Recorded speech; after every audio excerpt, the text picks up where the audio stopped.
Go back to Africa. He screamed it at her in front of everyone. Everyone stayed silent. Then she pulled out her military ID. His face went white. What she said next made him fall to his knees. Sarah Lewis pushed her cart slowly down the cereal aisle. She wore simple jeans and a gray hoodie. Her natural hair pulled back in a neat bun. Nothing about her appearance screamed for attention. She just wanted to grab some groceries and head home to relax. After months overseas, away from family and normalcy, she craved these quiet, ordinary moments. She reached for a box of oatmeal on the top shelf.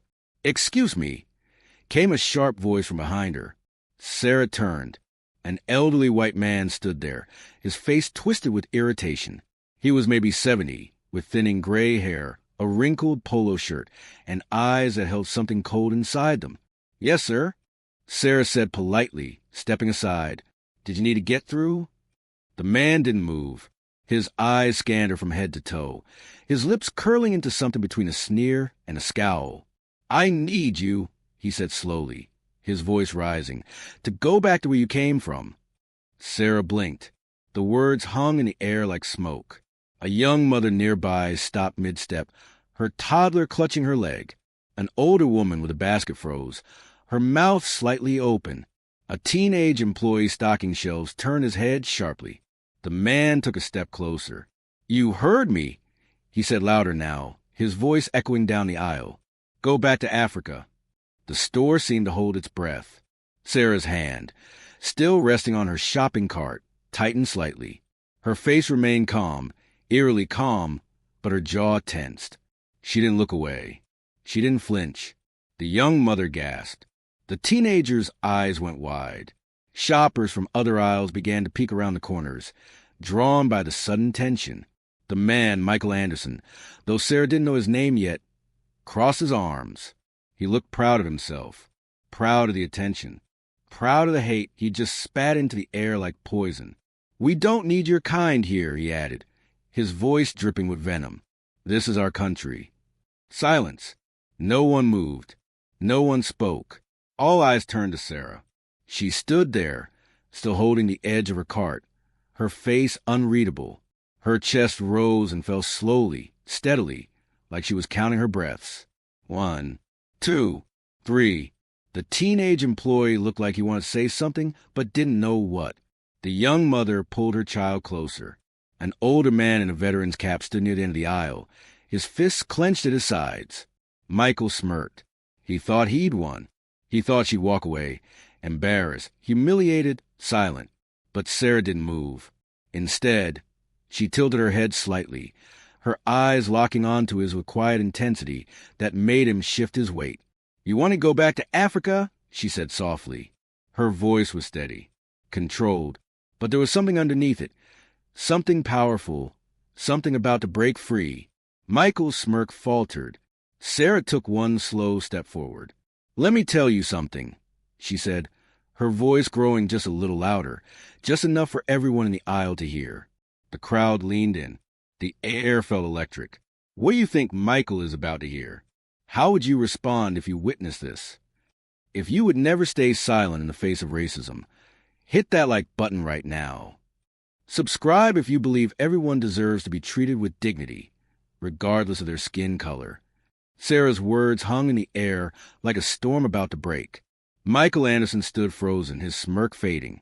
He hadn't expected her to speak. He certainly hadn't expected her to step toward him. But before Sarah could continue, a voice cut through the tension. "Is everything all right here?" A store manager, a middle-aged man with a name tag that read David, rushed down the aisle, his face flushed with concern. His eyes darted between Sarah and Michael, trying to read the situation. Michael straightened up immediately, playing the victim. "This woman," he began, pointing at Sarah, "was blocking the aisle, and when I asked her to move, she got aggressive with me." Gasps rippled through the small crowd that had gathered. Sarah's eyebrows lifted slightly. She almost laughed. "Almost. That's not what happened," the teenage employee blurted out, his voice cracking. He told her to. "I don't need a kid telling me what I said." Michael snapped, whirling toward the boy. The employee stepped back, intimidated. David, the manager, raised his hands. Okay, okay, everyone calm down. Let's not make a scene. He made the scene, said a quiet voice from the back. It was the older man in the veteran's cap. He stepped forward, his jaw tight, his eyes locked on Michael.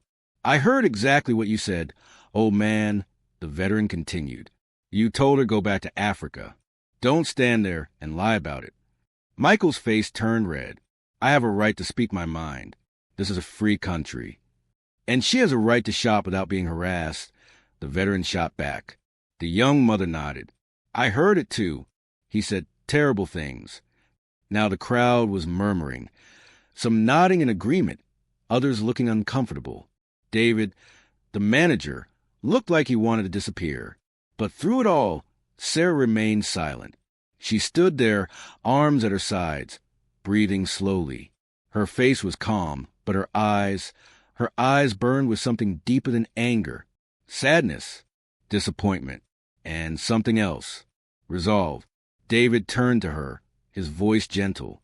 Ma'am, I'm so sorry about this. If you like, I can have security escort him out. No, Sarah said quietly. Everyone looked at her. No, David repeated, confused. Sarah shook her head. I don't need him escorted out. She turned her gaze back to Michael, who was still red-faced and defensive. I just need him to listen. Michael scoffed. I don't need to listen to anything you have to. I'm a major in the United States Army, Sarah said, her voice cutting through his words like a blade. The aisle went silent. Michael's mouth snapped shut. Sarah took another step forward, her posture shifting slightly. The relaxed, casual shopper was gone. In her place stood someone else. Someone disciplined. Someone who had commanded soldiers. Someone who had seen things most people couldn't imagine. I've served 3 tours overseas, she continued, her voice steady and clear. Iraq, Afghanistan, and most recently, a classified mission in East Africa. The crowd was motionless now, hanging on every word. While you were home, safe in your bed, complaining about people who don't look like you, Sarah said, her eyes never leaving Michael's. I was protecting your right to do exactly that. Michael's face drained of color. The young mother had tears in her eyes. The teenage employee stood straighter, his chest puffed out with quiet pride. The veteran in the cap nodded slowly, his hand moving to his heart. Sarah's voice softened, but the power behind it remained. I've lost friends, she said. Good men and women, black, white, Hispanic, Asian, who bled the same red blood on foreign soil, so that you could stand here today and tell me to go back to where I came from. A tear rolled down the young mother's cheek.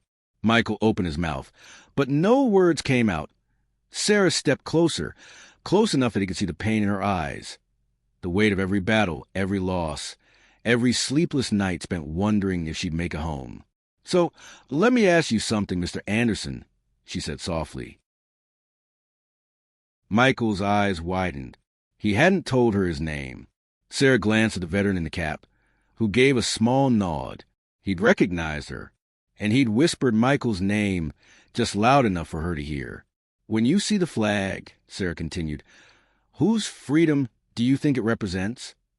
Michael's hands trembled. Just yours, Sarah asked, or all of ours? The silence was deafening. And then Sarah did something no one expected. She smiled. Not a cruel smile, not a mocking one, a sad, knowing smile. I don't hate you, Mr. Anderson, she said quietly. I feel sorry for you. Michael's face crumpled, and just as the crowd thought the moment was over, Sarah reached into her pocket. What do you think Sarah is reaching for? How would you feel watching this unfold? If you respect those who serve and sacrifice for all of us, like this story and let me know in the comments. Share this with someone who needs to hear Sarah's message today. Every eye in the aisle locked onto Sarah's hand as it disappeared into her hoodie pocket. Michael took a small step back, his face pale. The crowd held its breath. Even David, the manager, seemed frozen in place. What was she reaching for?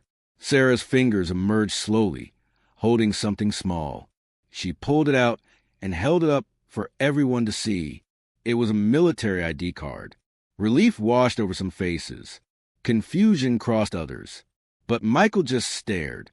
This, Sarah said, holding the card steady, is who I am. Major Sarah Lewis, United States Army, active duty. She lowered the card and looked directly at Michael. I didn't have to show you this, she continued. I don't owe you proof of my worth. But I want you to understand something. The teenage employee leaned in closer. The young mother wiped her eyes. The veteran in the cap stood straighter, pride radiating from him. I was born in Atlanta, Georgia, Sarah said. My father was a factory worker. My mother was a nurse. They taught me to love this country, not because it was perfect, but because it was ours to make better. Michael's hands were shaking now. He tried to speak, but his voice came out as a whisper. I didn't know. You didn't ask, Sarah said firmly.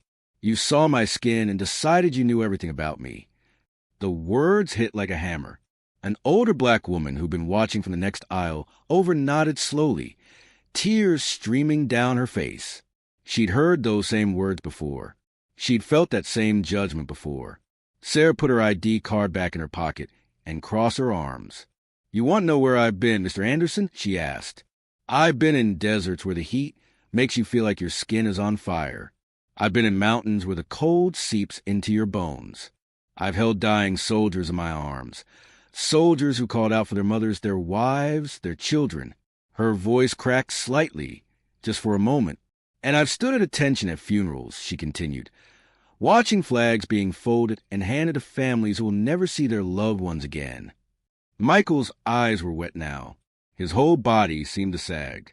So when you tell me to go back to Africa, Sarah said, her voice rising just slightly, you're not just insulting me. You're insulting every person who's ever worn this uniform. Every person who's ever sacrificed for this country. Every person who believed, truly believed that America is for everyone. The crowd erupted in murmurs of agreement. Someone started clapping. Then another. But Sarah raised her hand, and the applause stopped. I don't want applause, she said quietly. I want understanding. She turned to face not just Michael, but everyone gathered around. How many of you, she asked, have stayed silent when you saw something wrong? The question hung in the air like a challenge. The young mother looked down at her feet.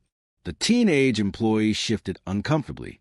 Even David, the manager, couldn't meet her eyes. How many of you have heard someone say something hateful, Sarah continued, and said nothing because it was easier, because it wasn't your problem? Silence. That's what hate needs to survive, Sarah said. Not just people like Mr. Anderson who speak it, but people who hear it and choose to stay silent. The veteran in the cap nodded firmly. She's right, he said, his voice rough with emotion. I've stayed quiet too many times. I won't anymore. The young mother straightened up, pulling her child close. Neither will I, she said softly. The teenage employee squared his shoulders. Me neither. One by one, people in the crowd began to nod, to murmur agreement, to stand a little taller. Michael Anderson stood in the center of it all, looking smaller than he had minutes before. His face was a mixture of shame, confusion, and something that might have been regret. Mr. Anderson, Sarah said, her voice gentle now, I don't want you thrown out. I don't want you punished. Michael looked up at her, bewildered. I want you to think, Sarah said. Really think about what you said, about why you said it, and about who you want to be. She paused, letting her words sink in. Because at the end of the day, she continued, we all bleed red. We all want to be safe. We all want to be loved. And we all deserve to be treated with dignity. Michael's lips trembled. For the first time, he looked like he might actually be listening.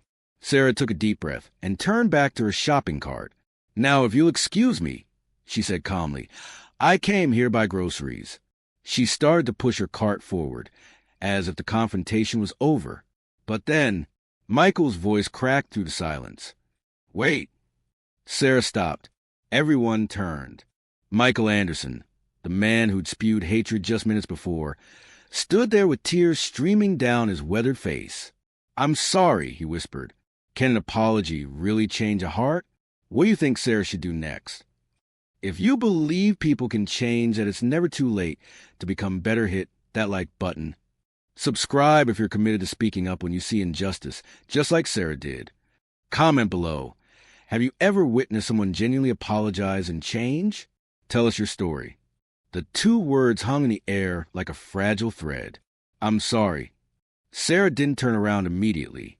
She stood there, her hand still on the shopping cart, her back to Michael Anderson. The crowd watched, barely breathing.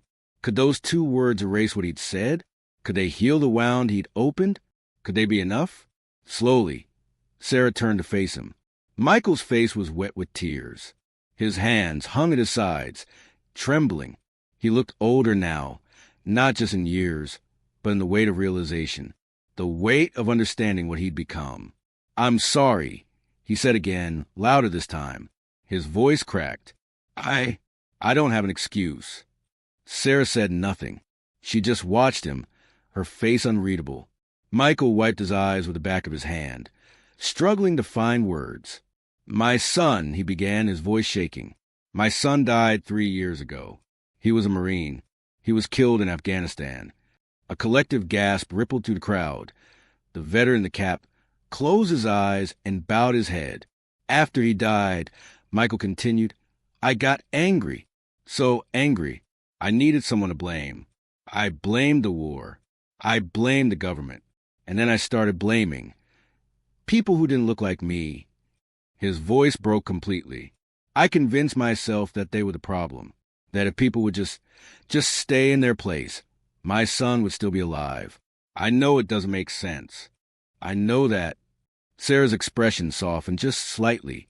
But I see now, Michael said, looking directly at her, that while I was hating you, you were doing exactly what my son did. You were serving. You were sacrificing. You were being the kind of person he was. Tears poured down his face. And I spat in your face for it, he whispered. I'm so sorry. I'm so sorry. The silence was heavy with emotion. The young mother was openly crying now. The teenage employee wiped his eyes with his sleeve. Even David, the manager, had to turn away for a moment. Sarah took a slow breath. Mr. Anderson, she said quietly, what was your son's name? Michael looked up, surprised by the question. James, he whispered. James Michael Anderson. Everyone called him Jimmy. Sarah nodded slowly. How old was he? 24. What did he like to do? Michael's face crumpled with fresh grief. He loved baseball and terrible action movies, and he made the worst jokes. A small, sad smile crossed his lips. He could make anyone laugh. Sarah smiled gently. He sounded like a good man. He was, Michael said, his voice thick. He was better than me. He was part of you, Sarah said, which means the goodness in him is in you too. Michael shook his head. I don't know about that. I do, Sarah said firmly, because you're standing here now being honest, being vulnerable. That takes courage, Mr. Anderson. The kind of courage your son will be proud of. Michael's shoulders shook with sobs. Sarah stepped closer to him, close enough to reach out, and then she did something that shocked everyone, including herself. She extended her hand. Michael stared at it like it was the most precious thing in the world. You asked me to go back to Africa, Sarah said softly, but I'm going to ask you to do something harder. Michael looked up at her, waiting. I'm going to ask you to go back, Sarah said, to the man you were before grief turned you into someone you're not. The man who raised a son good enough to serve his country. The man Jimmy would want you to be. Michael's hand slowly reached out and grasped Sarah's. The crowd erupted. Applause filled the aisle. People cheered. Some cried. The veteran saluted. The young mother clapped so hard her hands turned red. David, the manager, wiped his eyes and joined in the applause. But Sarah and Michael barely noticed. They stood there, hands clasped, two strangers connected by pain and understanding and the fragile hope of redemption. Thank you, Michael whispered. Thank you for seeing me, for seeing past what I said. Thank you for being willing to change, Sarah replied. She released his hand and stepped back. Now, she said with a small smile, I really do need to finish my shopping. I've been craving macaroni and cheese for 3 months. Laughter rippled through the crowd. Real, genuine laughter that broke the remaining tension like sunlight through clouds. Michael laughed too, a sound rusty from disuse. "The blue box kind is on sale," he said quietly. "Aisle 7. Sarah grinned. "Thank you, Mr. Anderson." She started to push her cart away, and slowly, the crowd began to disperse. People returned to their shopping, but something had changed. They made eye contact with strangers. They smiled more. They stood a little taller. The teenage employee approached Sarah as she turned the corner. "Ma'am," he said nervously. "Yes." "I just wanted to say thank you for what you do and for how you handled that." Sarah put a hand on his shoulder.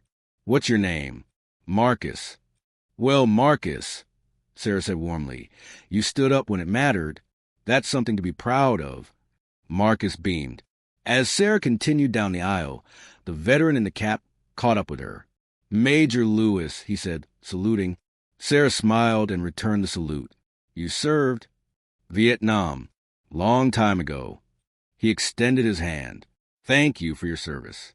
And thank you for reminding an old vet what we're really fighting for." Sarah shook his hand firmly. "We're all fighting the same fight, sir, just on different fronts." He nodded, his eyes glistening. "Damn right we are." As Sarah finally made it to aisle 7, she grabbed the blue box of macaroni and cheese and smiled to herself. It had been a long day. But as she headed toward the checkout, she felt something she hadn't felt in a long time. Hope. And behind her, standing in aisle 3, Michael Anderson watched her go. Then he pulled out his phone and did something he should have done 3 years ago. He called his daughter. "Katie," he said when she answered, his voice thick with emotion. "Katie, I need to talk to you. I need to tell you I'm sorry. For everything. When was the last time you witnessed someone choose forgiveness over anger? How did it change things? If you believe in second chances and the power of redemption, like this story, share this with someone who needs to be reminded that grace is stronger than hate. Drop a comment if you've ever been like Michael and found your way back to being better." 3 weeks later, Sarah Lewis sat in her living room, a cup of coffee warming her hands. The house was quiet, peaceful, after months of sleeping in barracks and tents. Listening to the constant hum of generators and distant explosions, the silence felt like a gift. She'd been back in Texas for almost a month now, and she was finally starting to feel like herself again. The nightmares were less frequent. The tension in her shoulders was beginning to ease. She was healing. Her phone buzzed on the coffee table. It was an email notification. The subject line read, "You changed my life." Sarah frowned and opened it. "Dear Major Lewis, you don't know me. My name is Marcus Thompson. I'm the teenager who worked at Savmart the day the day you changed everything. I wanted to write to tell you what happened after you left." Sarah sat up straighter, intrigued. "Mr. Anderson, the man who said those terrible things to you, he came back to the store the next week. I almost called security when I saw him, but he came straight to me and apologized, really apologized. He said he'd been wrong about a lot of things, and he was trying to do better. He's been coming back every week since then. Not to shop, really. To talk. To listen. He asks about my day. He's been telling me stories about his son. And last week, he helped me carry groceries to an elderly woman's car. But that's not even the biggest thing. After what happened with you, I started thinking about what you said, about not staying silent. So when I heard my uncle say something racist at a family dinner, I spoke up. I told him it wasn't okay. We argued. It was hard, but he apologized later. And my mom said she was proud of me. I don't know if I would have had the courage to do that if I hadn't seen you that day. You showed me that standing up for what's right doesn't mean being angry or violent. It means being strong and calm and honest. I'm going to join the Army after I graduate next year. I want to serve like you do. Thank you for everything. Marcus." Sarah's eyes were wet by the time she finished reading. She set her phone down and smiled, shaking her head in wonder. One moment, one confrontation, one choice to respond with dignity instead of anger, and it had created ripples she never could have imagined. Her phone buzzed again. This time it was a video message. She pressed play. The screen filled with the face of Michael Anderson. He looked different, lighter somehow, despite the gray in his hair and the lines on his face. Major Lewis, I hope you don't mind me reaching out. His voice steady. Marcus gave me your email, and I just needed to say this. He took a breath. I've spent the last 3 weeks thinking about what you said, about who I want to be, and I realized I'd lost myself in my grief. I'd become someone my son wouldn't recognize, someone he'd be ashamed of. His voice cracked slightly, but he continued. So I've started going to therapy. Real therapy, not just talking to the TV and complaining. And I've reconnected with my daughter. We hadn't spoken in 2 years because of my anger, my hate. Tears rolled down his cheeks. We had dinner last night. All of us.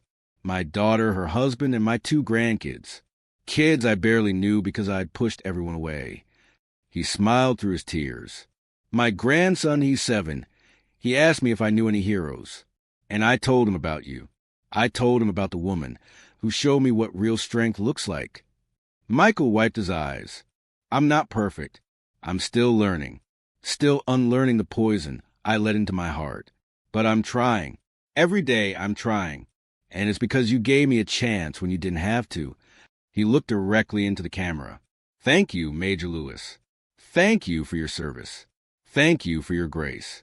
And thank you for reminding me that it's never too late to change. The video ended. Sarah sat there for a long moment, letting the emotions wash over her. She thought about all the battles she'd fought, all the enemies she'd faced, all the dangers she'd survived. But maybe the most important battle wasn't fought with weapons.